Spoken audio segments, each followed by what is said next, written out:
త్వరలోనే నాపై జరిగిన కుట్ర బయట పెడతానని కోట వినోత, శ్రీకాళహస్తి జనసేన ఇన్ఛార్జి కోట వినోత ప్రైవేటు వీడియోలు పంపితే తనకు ఎమ్మెల్యే సుధీర్ రెడ్డి 30 లక్షలు ఇస్తానని చెప్పాడని ఆమె డ్రైవర్ రాయుడు గతంలో విడుదల చేసిన ఓ సెల్ఫీ వీడియో తాజాగా వెలుగులోకి వచ్చి చర్చనీయాంశంగా మారింది.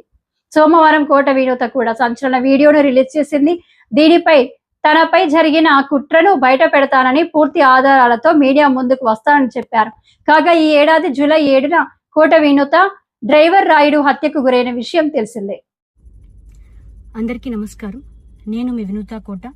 తెలుగింటి ఆడబిడ్డగా మీడియా ద్వారా రాష్ట్ర ప్రజానికానికి, శ్రీకాళహస్తి నియోజకవర్గ ప్రజలకు, నాతో పనిచేసిన మా జనసైనికులకు కొన్ని విషయాలు తెలియజేయడానికి మీ ముందుకు వీడియో ద్వారా వస్తున్నాను.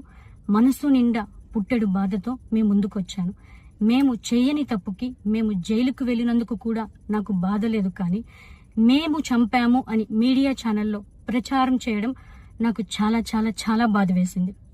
అతని చావులో మా ప్రమేయం లేదని గౌరవ కోర్టు భావించింది కాబట్టే నాకు 19 రోజుల్లో బెయిల్ వచ్చింది. సబ్సిక్వెంట్లీ 1 నెలలో మా అందరికీ బెయిల్ వచ్చింది. మేము ఫారెన్ లో లక్షల జీతాలు వదులుకొని రాజకీయాల్లోకి వచ్చింది ప్రజలకు సేవ చేయడానికి, కానీ మనుషుల ప్రాణాలను తీయడానికైతే కాదు. అలాంటి మనస్తత్వం మాది కాదు. ఈ కేసులో మాకు ఎలాంటి సంబంధం లేదని గౌరవ కోర్టులో మేము నిరూపించుకొని క్లీన్ చీట్ తో తప్పకుండా ఈ కేసు నుండి బయటకు వస్తాం.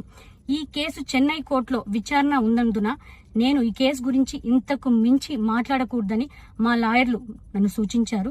మేము ఏ తప్పు చేయలేదు. నిజాలు ఆ దేవదేవుడికి, శివయ్యకి తెలుసు. ధైర్యంగా పోరాడతాం. నేను జనసేన పార్టీ అధినేత శ్రీ పవన్ కళ్యాణ్ గారిని కలవడానికి ట్రై చేస్తున్నాను కాబట్టి ఇన్ని రోజులు మీడియా ముందుకు రాలేదు. మేము ప్రస్తుతం చెన్నైలో ఉన్నాము. త్వరలో నా పైన జరిగిన కుట్రకు సంబంధించిన వీడియోలతో, ఆధారాలతో మీడియా ముందుకు వస్తానని తెలియజేస్తున్నాను. న్యాయం ఎప్పటికైనా గెలుస్తుంది. ఖచ్చితంగా న్యాయం వైపు ప్రతి ఒక్కరు నిలబడతారని భావిస్తున్నాను. సత్యమేవ జయతే. జై హింద్. మీ వినూత కోట.